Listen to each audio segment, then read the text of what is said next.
ओम नमः शिवाय। स्वागत है आप सभी का मेरे YouTube चैनल पर। मैं हरिओम शर्मा आज आपको अधिक मास के उद्यापन की विधि बता रहा हूँ। राजा दृढ़ धनवा बोले कि हे ब्राह्मण, हे मुनि, अब कृपा करके पुरुषोत्तम के व्रत के उद्यापन की विधि बताइए। पुरुषोत्तम मास के कृष्ण पक्ष में 14, नवमी, अष्टमी इन तिथियों में उद्यापन करना चाहिए। इस पुण्य पुरुषोत्तम मास में प्रातःकाल उठकर प्रातः काल को सब क्रिया करके जैसे सामग्री मिले उसी से 30 ब्राह्मणों को न्योता देवे। अब ऋषि राजा दृढ़ धनवा को बता रहे हैं कि किस प्रकार से उद्यापन करना चाहिए। जिस प्रकार से जैसा संभव हो उसी प्रकार से उद्यापन करना चाहिए। सुबह स्नान करने के बाद में सूर्य देव को अर्घ्य दें, फिर भगवान का पूजन करें, कथा का श्रवण करें। उसके बाद में 30 ब्राह्मणों को न्योता दे करके आवें। यदि शक्ति ना हो तो 5 या फिर 7 ब्राह्मणों को न्योता देवें। वैसे तो 30 ब्राह्मणों को न्योता देना चाहिए। अगर 30 को भोजन कराने की शक्ति ना हो तो 7 ब्राह्मण, 7 को ही शक्ति ना हो तो 5 ब्राह्मण, अगर 5 की भी शक्ति ना हो तो 1 ही ब्राह्मण भोजन करा दें। दोपहर में सुंदर मंडप बनावे।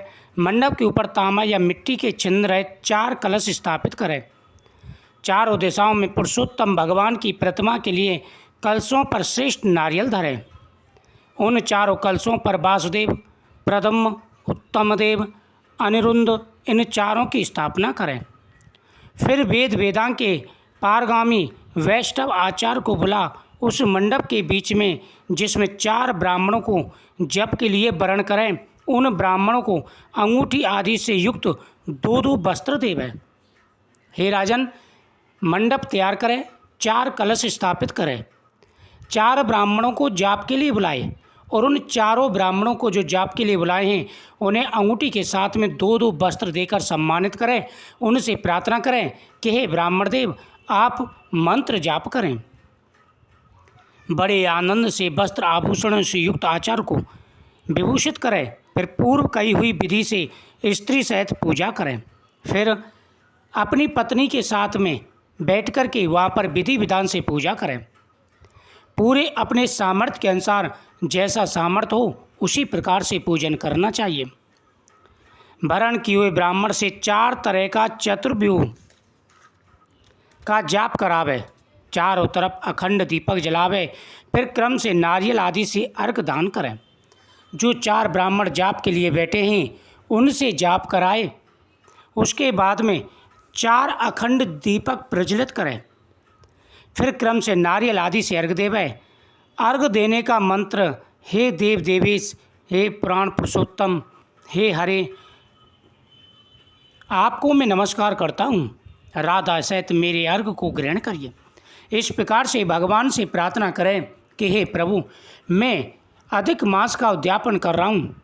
हे गोविंद, जैसे मेरे बस की है उस प्रकार से मैं उद्यापन कर रहा हूँ। हे माधव, आप मेरे इस उद्यापन को, अर्घ को, पूजा को, जाप को स्वीकार करें।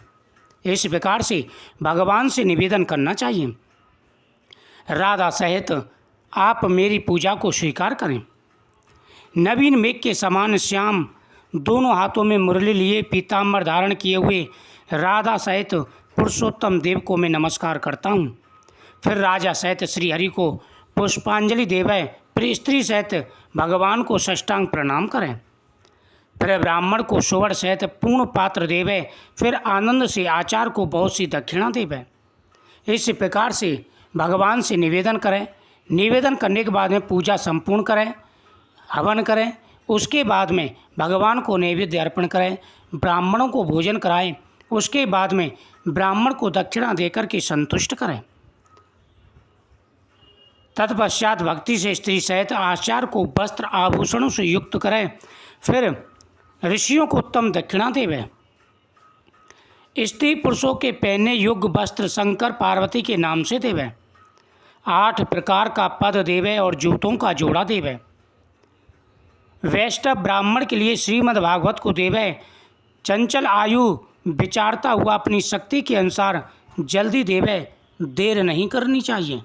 हे राजन, साक्षात अद्भुत भगवान के रूप में भागवत को जो पंडित ब्राह्मण को देता है वह करोड़ों कुलों का उद्धार करता है और अप्सरागणों से सेवित विमान में बैठकर योगियों को भी दुर्लभ गोलोक धाम को जाता है। अब उद्यापन के पश्चात व्रत के नियमों का त्याग करते हैं। वाल्मीकि ऋषि कहते हैं, हे राजन, संपूर्ण पापों का नाश तथा भगवान विष्णु की प्रसन्नता के लिए विधि पूर्वक ग्रहण किए हुए नियमों के त्याग की विधि कहते हैं। अब आपने भगवान का उद्यापन कर लिया, यानी पूरे महीने की आपने कथाएं सुनी, फिर आपने उद्यापन कर लिया। अब महीने में जो आपने नियम ग्रहण किए हैं उन नियमों को किस प्रकार से त्यागना चाहिए उसकी विधि सुनिए।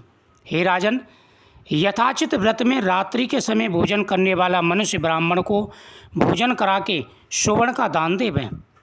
जो मनुष्य अमावस्या को भोजन करता था वह दक्षिणा सहित गौ का दान देवे और आंवला स्नान करता है वह दही या दूध देवे। फलों के नियमों में फलों का दान करे, तेल के स्थान में घी देवे और घी स्थान में दूध देवे। जिस जिस वस्तु का त्याग किया है उसका दान करना चाहिए। धान्यों के नियम में गेहूँ और चावल देवे। पृथ्वी शयन करने वाला सुंदर तकिया तथा चादर सहित सैया का दान करें। पत्तल पर भोजन करने वाला मनुष्य घी और शक्कर का दान करें। हे राजन, जो पृथ्वी पर सोते थे उनको सुंदर सैया का दान देना चाहिए। जिन्होंने तेल छोड़ा है वह घी का दान करें, अन्न दान करे, चावल का दान करे, जूता चप्पल का दान करे, वस्त्रों का दान करें। फल छोड़ने वाले को फल का दान करना चाहिए। जैसा सामर्थ्य हो उसी प्रकार से दान करना चाहिए। नख केशों का धारण करने वाला बुद्धिमान मनुष्य दर्पण का दान करें। नियम के त्यागने पर अनेक प्रकार के रस देवे। दीपदान करता हो तो पात्र सहित दीपक देवे। जो मनुष्य अधिक मास में भक्ति से ऐसा करता है वह सीधा बैकुंठ लोक को जाता है। जो व्यक्ति जिस प्रकार से दान करे उसी समय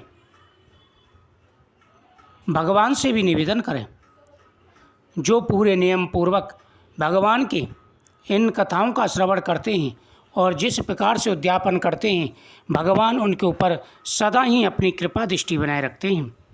श्री नारायण बोले कि वाल्मीकि इस तरह राजा दृढ़ धनवा को उद्यापन विधि बताकर बोले, हे राजन, तेरा कल्याण हो। अब मैं पाप नाशनी सरजू के किनारे जाता हूँ। तब राजा आनंद युक्त स्त्री सहित उनकी पूजा करने लगा।